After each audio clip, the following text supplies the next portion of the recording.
के माध्यम से इस देश के बहुजनों के राजा बाली की, जो महाबलशाली महाप्रतापी राजा थे, उनकी हत्या कर दी गई थी।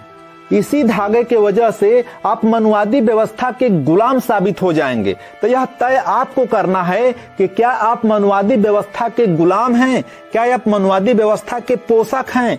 तो अगर आप मनुवादी व्यवस्था के पोषक हैं तो आप रक्षा बंधवा सकते हैं, नहीं तो आप अंधविश्वास और पाखंड से मुक्त रहना चाहते हैं और बिना किसी स्वार्थ के अपने बहन की रक्षा करना चाहते हैं, तो भाई बहन का प्रेम किसी धागे का मोहताज नहीं है। तो इस वजह से इस तरह की व्यवस्था को बंद कर देना चाहिए।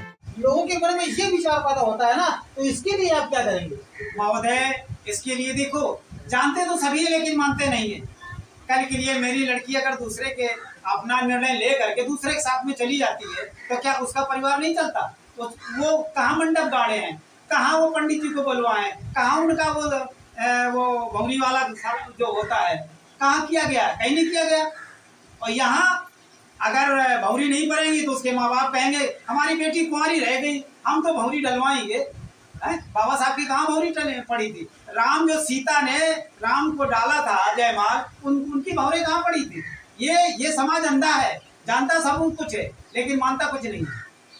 बिल्कुल सही बात। अब बात वेद शास्त्र की ओर जब बढ़ जाती है तो सारा दिमाग चक्कर काटने लगता है। एक बात मेरे जहन में आई, मैं सुबह मेरे मूड में आ रहा था, मैं अपने बड़े सोच रहा था कि श्री कृष्ण के पास में जब सुदामा जाते हैं तो एक चौपाई उसमें लिखते हैं कि पानी पराती को हाथ छुयो नहीं और नैनन के जल सो पर धोई। जी, मतलब परात में पानी है और उन्होंने पानी को छुआ तक नहीं और नैनन के जलसों पग धोए, मतलब इतना आंखों से आंसू गिरे कि वो आंसुओं से पैर धो रहा। और हमारे भोले वाले समाज ने मान लिया।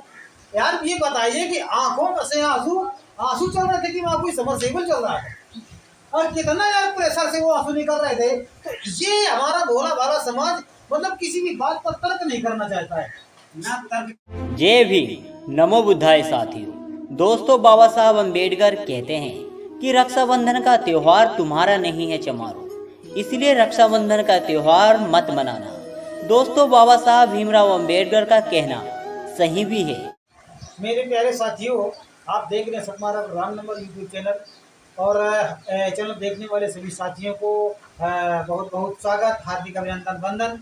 और मेरे भाई साहब बैठे हुए हैं और मैं अपने भाई साहब से और ये बात जानकारी करना चाहूँगा कि जो आज रक्षाबंधन का त्यौहार है और इस रक्षाबंधन के त्यौहार को लोग बड़े ही हर्षोल्लास के साथ में मना रहे हैं और बहन भाइयों के बीच में बहुत बड़ा प्यार झलक रहा है, हम देख रहे हैं। तो ये जो प्यार झलक रहा है तो ये केवल हिंदू में ही क्यों झलक रहा है और मुसलमान, ईसाई, जैन, सिख, बौद्ध, लिंगायत इन लोगों के बीच में ये प्यार क्यों नहीं झलक रहा है और ये हमारा हिंदू समाज ही क्यों इस रक्षाबंधन को मना रहा है? इसके बारे में आप कुछ बताएंगे।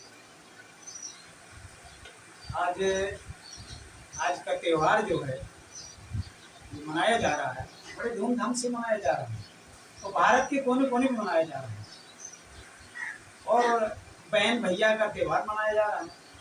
लेकिन इस त्योहार को मनाने से हमारा कल्याण न हुआ है न होगा। नहीं, ये बात तो सही है कि हमारा कल्याण नहीं ना हुआ है और ना होगा, मगर हमारा हिंदू ही क्यों मना रहा है? मुसलमान क्यों नहीं मना रहा है? मुसलमान राखी क्यों नहीं मान रहा है? अगर राखी बहन भाई को बांधती है तो इसमें भाई उसकी रक्षा करने जाता है कि नहीं जाता है ये बात अलग की है, मगर बहन की जो उम्मीद होती है कि भाई हमारा रक्षा करने आएगा, तो ये विचार मुसलमानों के अंदर क्यों नहीं पैदा होते? वो लोग राखी पर इतना बड़ा जोर क्यों नहीं देते हैं? क्या वो भाई बहन को प्यार नहीं करते? देखिए, ये धर्म की बात आ जाती है। ये सिर्फ हिंदू धर्म में ही ऐसा है। अगर हिंदू धर्म में भाई बहन की मदद करता, रक्षा करता, सुरक्षा करता, तो अन्य जो धर्म के लोग हैं वो भी मानते। ये भाई अपनी बहन की सुरक्षा कर ही नहीं पाता है, अगर करता होता तो अन्य धर्म के लोग क्यों नहीं करते? उनमें ऐसा होता ही नहीं है, चाहे सिख हो, चाहे ईसाई हो, चाहे मुसलमान हो, राखी कोई ना मानता है और ना बनवाता है। सिर्फ हिंदू धर्म में ऐसा होता है, सिर्फ हमें धोखा देने के लिए होता है। ये पाखंडवाद है, इसमें कुछ नहीं है। हाँ, अगर बहन अगर भाई को राखी बांधती है, अगर इससे भाई का कल्याण होना होता या बहन का कल्याण होना होता, तो और धर्म लोग हैं, जो धर्म के लोग हैं, तो वो लोग इसका फायदा उठाते। मगर अगर वो लोग राखी नहीं बनवा रहे हैं, वो बहन राखी नहीं बांध रही हैं अन्य धर्मों में, तो उनका क्या नुकसान हो रहा है? कुछ नुकसान हो रहा है क्या?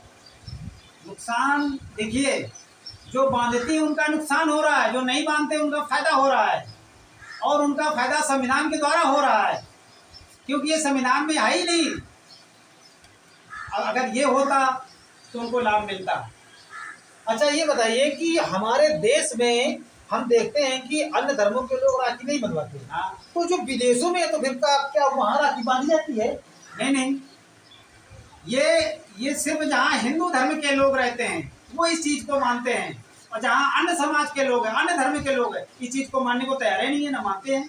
तो मेरे प्यारे साथियों, हमारे बहुजन समाज को मनुवादी व्यवस्था के लोगों ने इतनी बुरी तरह से बरगलाया है, और ये हमारा भोला भाला समाज है कि जो कुछ वो कह देते हैं वो मान लेते हैं।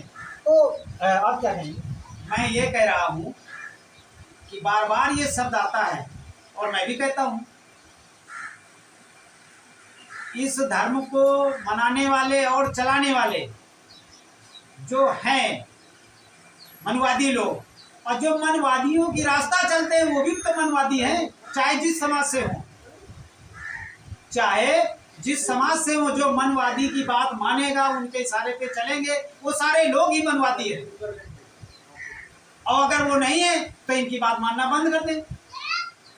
मैं तो ये कह रहा हूँ, चाहे जिस समाज का हो, चाहे कोरी हो, चाहे धानुक हो, चाहे धोबी हो, हीरो गड़िया, किसी भी जाति का हो, अगर मनवादी व्यवस्था से वो कार्य करता है तो हमारे खिलाफ है।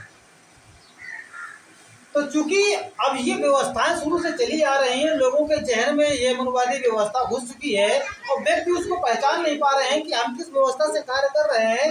अगर वो सोचे कि अगर हम मंडप गढ़ करके शादी ना करें, हम पंडित को ना बुलाएं, उससे पूजा ना करवाएं, तो फिर हमारा कार्यक्रम संपन्न कैसे होगा? लोगों के मन में ये विचार पैदा होता है ना, तो इसके लिए आप क्या करेंगे? महोदय, इसके लिए देखो, जानते तो सभी है लेकिन मानते नहीं है। कल के लिए मेरी लड़की अगर दूसरे के अपना निर्णय ले करके दूसरे के साथ में चली जाती है, तो क्या उसका परिवार नहीं चलता? वो कहाँ मंडप गाड़े हैं, कहाँ वो पंडित जी को बुलवाए, कहाँ उनका वो भौरी वाला जो होता है कहाँ किया गया? कहीं नहीं किया गया। और यहाँ अगर भौरी नहीं पड़ेंगी तो उसके माँ बाप कहेंगे हमारी बेटी कुंवारी रह गई, हम तो भौरी डलवाएंगे। बाबा साहब की कहाँ भौरी पड़ी थी? राम जो सीता ने राम को डाला था जयमाल, उनकी भौरे कहाँ पड़ी थी? ये समाज अंधा है, जानता सब कुछ है लेकिन मानता कुछ नहीं।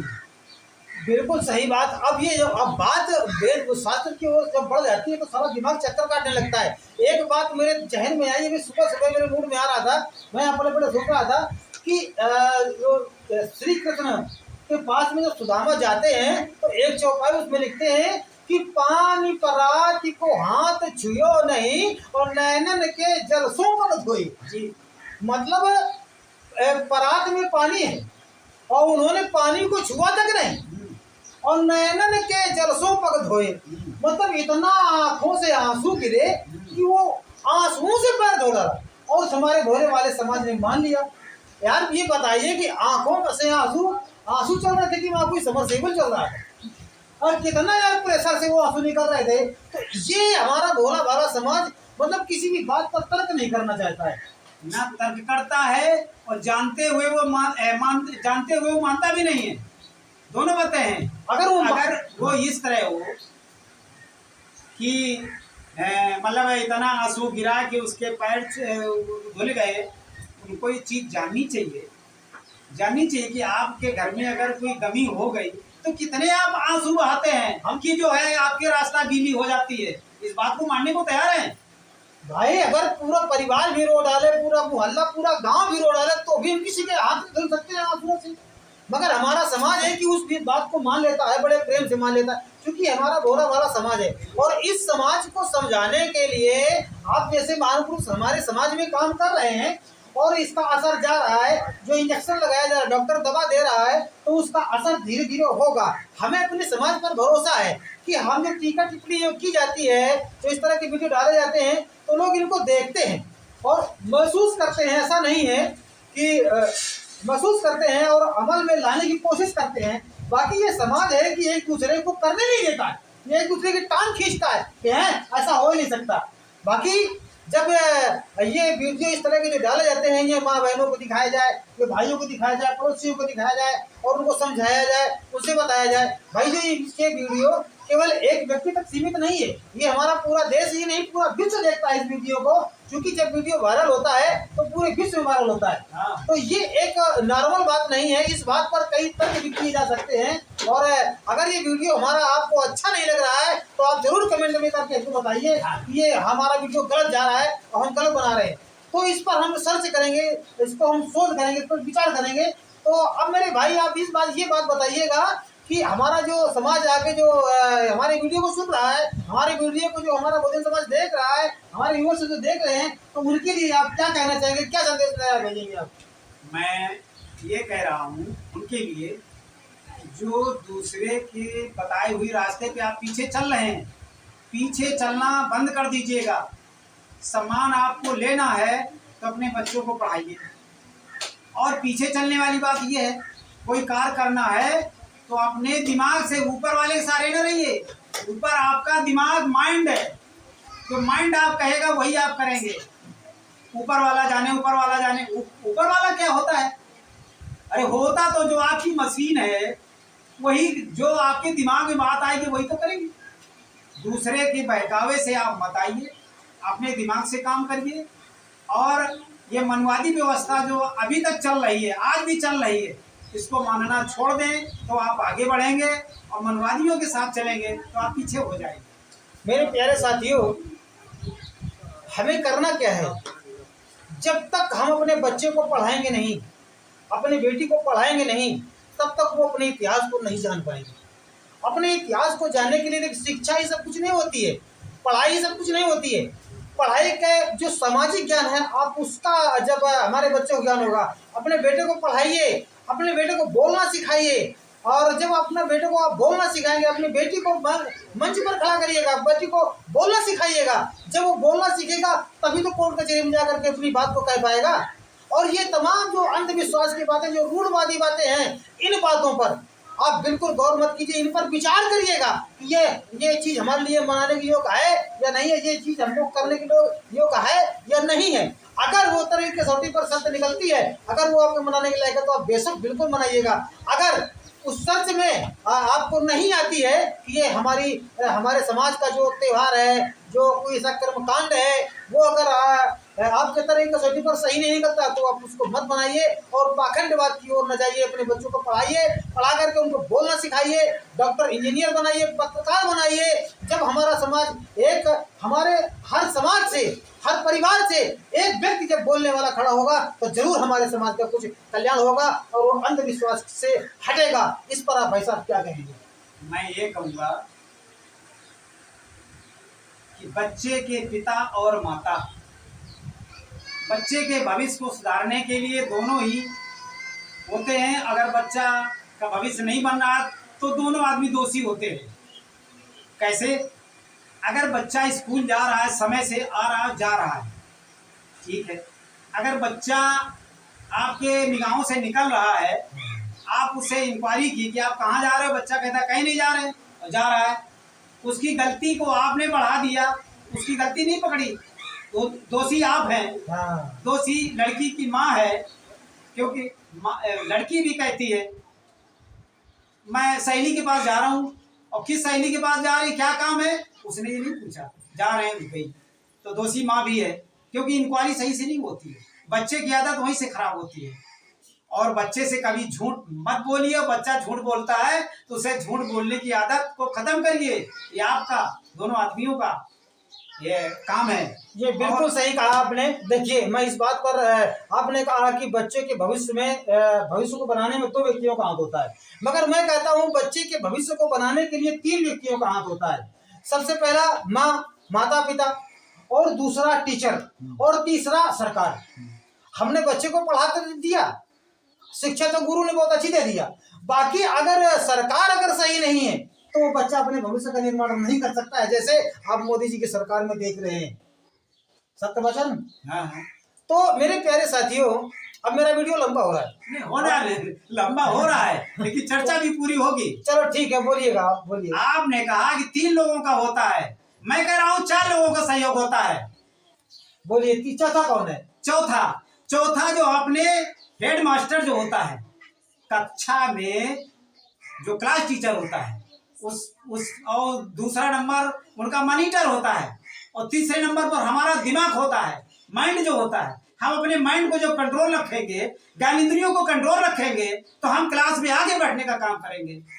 ये बिल्कुल सही है, बिल्कुल सही है। अपने आप पर भी तो डिपेंड करता है। अपने आप पे डिपेंड। अगर हम अपने आप में सुरक्षित नहीं है तो हमको सुरक्षा कहाँ मिलेगी? नहीं मिल सकता। तो इसलिए मेरे प्यारे साथियों, अगर आप और कुछ भी कहना चाहते हो तो ठीक है, क्योंकि वीडियो लंबा हो रहा है। ठीक। तो मैं अपने सतमारा रंग नंबर यूट्यूब चैनल देखने वाले सभी साथियों से ये कहना चाहूंगा कि अगर ये हमारा वीडियो आपको अच्छा लगा है तो आप इसको लाइक करें, शेयर करें, और सब्सक्राइब नहीं किया है तो सब्सक्राइब जरूर कर लें। आपने हमारा पूरा वीडियो देखा, इसके लिए आभार, धन्यवाद। जय भीम, नमो बुद्धाय।